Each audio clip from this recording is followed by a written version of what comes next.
ไม่เราดื่มน้ำอัดลม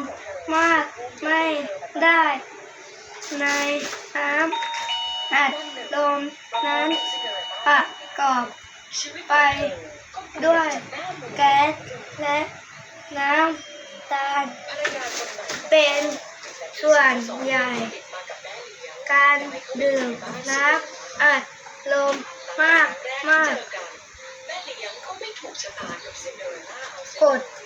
กรดในแก๊สจะกัดกระเพาะเราทำให้เราปวดท้อง